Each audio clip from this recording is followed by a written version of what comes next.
Assalomu alaykum azizlar. Bugun anafiron tabletkasi haqida sizlarga qisqacha ma'lumot berib o'taman. Anafiron bu immunitetni mustahkamlovchi va viruslarga qarshi ta'sir etuvchi dori vosita.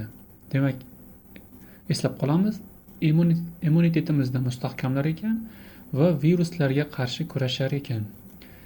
U gripp, shamollash va boshqa virusli infeksiyalarni oldini olish va davolash maqsadida ishlatiladi. Xo'p, anafiron haqida umumiy ma'lumot. Dori shakli, albatta tabletkalar tarkibi gamma interferon antitenalari, ingibitor dozalarda. Xo'p, ta'sir mexanizmi immun tizimini faollashtirib, organizmning viruslarga qarshi kurashish faoliyatini oshiradi. Bundan avvalgi grippni davolash to'g'risidagi videomizda ta'kidlab o'tgan edik. Viruslarga qarshi davo yo'q. Viruslarni faqat odam organizmining o'zi, ya'ni immun sistemasi, immuniteti kurashadi. Viruslarga qarshi dori vositalar esa o'sha bizning immunitetimizni oshirib beradi xolos. Organizmning o'zi kurashadi. Shuning uchun xuddi bu anafiron tabletkasi immunitetimizni oshirib beradi va bizning viruslarga qarshi kurashish salohiyatimizni ham oshirib beradi. Va bizni tuzalishimizda katta ahamiyatga ega. Eslab qoldik, anafiron gamma interferon deb ko'pchilik eshitgan, interferonning gamma turi, antitelasi. Xo'p, qo'llanilishi qanaqa? Gripp va ORV. ORV degani o'tkir respirator virusli infeksiya. Yuqori nafas yo'llariga nisbatan ishlatiladi. Gripp va ORV kasalliklarida muhim. Gerpes virusli kasalliklar va bunga lab va genital gerpesni misol keltirish mumkin. Shu bevosita immunitetni oshirganligi uchun bu yerda gerpesga qarshi bizda boshqa virusga qarshi dori vositalar ham bor, unga yordamchi sifatida anafironni ham misol keltirilgan. Ichak virusli infeksiyalari, o'sha virusli infeksiya borki, anafironni topish mumkin. Ensefalit viruslari va boshqa immunitetning suslashishiga olib keluvchi kasalliklar. Shularga qarshi anafiron qo'llanilar ekan. Qabul qilish usuli va dozasi. Qanday qabul qilamiz va dozasi qancha? Kattalar va bolalar uchun anafiron turli yoshdagi guruhlarga mos keluvchi variantlarda mavjud. Xo'p, bolalar uchun anafiron 1 oydan katta bolalar uchun tavsiya etiladi. Kattalar uchun esa anafiron 12 yoshdan kattalar uchun kattalar dozasida bersa bo'ladi. Demak, eslab qolamiz, bolalar uchun deyilayotganda 1 oydan yuqori bo'lgan bolalarga nisbatan, ya'ni tug'ilganiga 1 oy bo'lgan, ya'ni chaqaloqlik davridan o'tgan. Bilamiz, chaqaloqlik davri 1 oy davom etadi. 1 oydan keyin go'daklik, ya'ni 1 yoshgacha bo'lgan go'daklik davri boshlanadi. O'sha 1 oydan keyin bolalar uchun deb tavsiya etiladi, to 12 yoshgacha.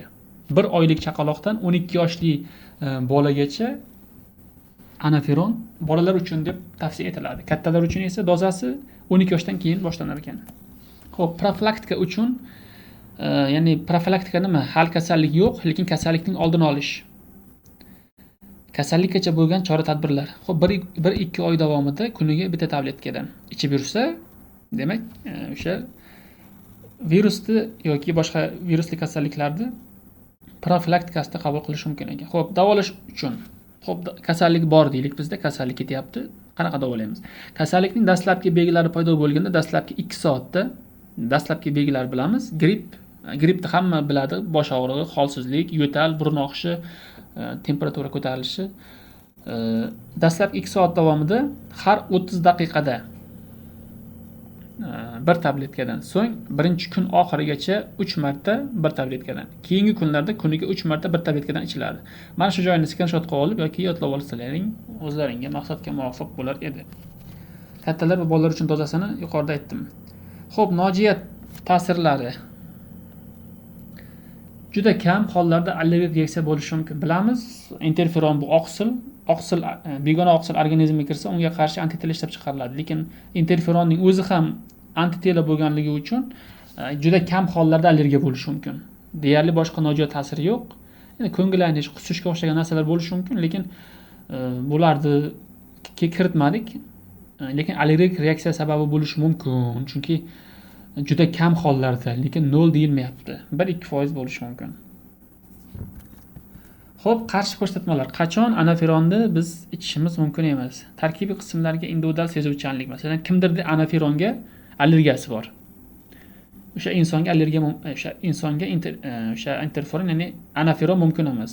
Anaferonga allergiyasi bor odamga anaferon mumkin emas. Xo'p, laktaza yetishmovchiligi, chunki tarkibida laktoza bor. Laktaza yetishmovchiligida mumkin emas. Qaranglar, bu yerda laktaza bor, laktoza bor. Laktozani parchalovchi ferment. Laktoza esa bu sut. Oddiy sut yoki sutning tarkibidagi glyukoz, o'sha glyukoz ikkita glyukoza va galaktozadan iborat disaxarid. Ya'ni shakarning bir turi laktoza. Laktoza yetishmovchiligida bizga ortiqcha laktoza kirib keladigan bo'lsa, uni parchalashda muammolar bo'lishi mumkin. Laktoza yetishmovchiligi bu fermentga nisbatan. Laktoza esa bu disaxarid, glyukoza va galaktozadan iborat shakar. Laktoza yetishmovchiligida mumkin emas. Homilador va emizikli ayollarda shifokor maslahatidan so'ng tavsiya etish mumkin. Bu oila shifokori va akusher ginekolog o'sha ayollar shifokori bilan birgalikda maslahatlashib keyin tavsiya etiladi. O'shaning necha oylik, birinchi 3 oylikmi, ikkinchi 3 oylikmi, uchinchi 3 oylikmi, homilaning rivojlanish jarayoniga, uning muddatiga qarab berilishi mumkin, tavsiya etilishi mumkin. Xo'p, diqqat, o'rtoqlar, anaferon haqida sizlarga ma'lumot berdik. Gripp bo'lsalaring anaferon ichinglar deb maslahat bermaymiz, chunki baribir sizlarga anaferonga nisbatan allergiya bo'lishi mumkin yoki maslahatim yo oila shifokorlaring yoki shaxsiy shifokorlaring yoki biron bir shifokorga murojaat etishlarini tavsiya etamiz. O'zimiz ham shifokormiz, bevosita onlayn aloqada bo'lganimiz uchun, YouTube'ga bu videoni yuklayotganligimiz uchun sizlarni davolay olmaymiz. Shunchaki sizlarga maslahat berishimiz mumkin, dori haqida ma'lumot berishimiz mumkin. Agar yonimizda bo'lganlaringizda esa bevosita tekshirib, sizlarga bu dori vosita mumkinmi yoki mumkin emasmi tavsiya qilishimiz mumkin edi. Do'stlar, kommentda o'z izohlaringizni qoldiringlar. Sizlar xohlagan mavzuda video qilishga harakat qilaman. Albatta tibbiyot mavzusida. Salomat bo'linglar, keyingi videoda ko'rishguncha. Xayr.